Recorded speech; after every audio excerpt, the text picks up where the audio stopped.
Well, the immigration crisis front and center on Capitol Hill today. In a House Oversight Committee hearing on the Trump administration's child separation policy, things got tense and then boiled over. Do you not care? Is it because these children don't look like children that are around you? I don't get it. Have you ever held a deceased child in your arms? First of all, your comments are disgusting. I've served my country for 34 years, and yes, I held a 5-year-old boy in my arms in back of that tractor trailer. I knelt down beside him and said a prayer for him. What I've been trying to do my 34 years serving my nation is to save lives. So for you to sit there and insult my integrity and my love for my country and for children, that's why this whole thing needs to be fixed. Well, joining us now to offer her perspective, Fresno County Sheriff Margaret Mims. Sheriff, welcome back to the show. Good to have you tonight. Thanks for having me, Shannon. I don't know how much of that you got to watch today. It got very emotional on both sides. I'm interested in your reaction because the former ICE director, Tom Homan, who's been on the show a number of times and on Fox multiple times, he talked about the fact that it's Congress. He didn't say Democrats. He didn't say Republicans. He's like, you guys have got to get your act together because there are people dying. And he's asking them, why aren't you getting it done? I mean, how difficult does it make it for you to do your job, this current situation? Well, I have to agree with Mr. Homan.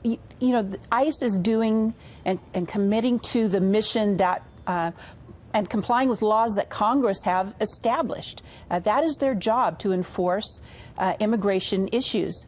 Now, I understand the administration is prioritizing their actions, which means they are going to be targeting those who have received due process. They've been through the court system, but they've ignored the rule of law, and those who have committed local crimes. Now, let's be clear. People who receive due process and have been ordered removed should be removed, and relatively quickly, as well as those who have committed local crimes. So it's appropriate that the administration is prioritizing their action, and they're just enforcing the laws that Congress have created.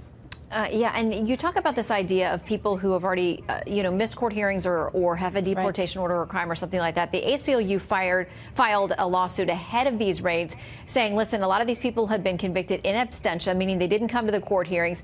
They say in a lot of these cases, things were sent to the wrong address. People had moved. They couldn't track them down. They found out too late about the hearing. I mean, they're turning that back on the government, saying, well, the reason we didn't come to the court hearings is because we didn't know about them or we didn't have enough time to get there.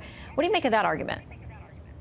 Well, the onus is on the person that has been cited to appear in court. If they change an address, it's their responsibility to make sure that they can be when there are notices that are being sent out. Okay, so what do your response to a number of the places you heard from the LA mayor, the police chief there, a number of other big jurisdictions in big cities who say, we're not going to cooperate with this at all. Not only that, but we're actually going to tell you how to evade ICE if they do show up at your property. As a law enforcement officer, your reaction? Well, what they're not saying is California legislature passed SB 54, a Senate bill that prohibits local law enforcement from working with ICE for immigration issues. So it's unlawful for them to do that because of the sanctuary state law. And they're leaving that part out.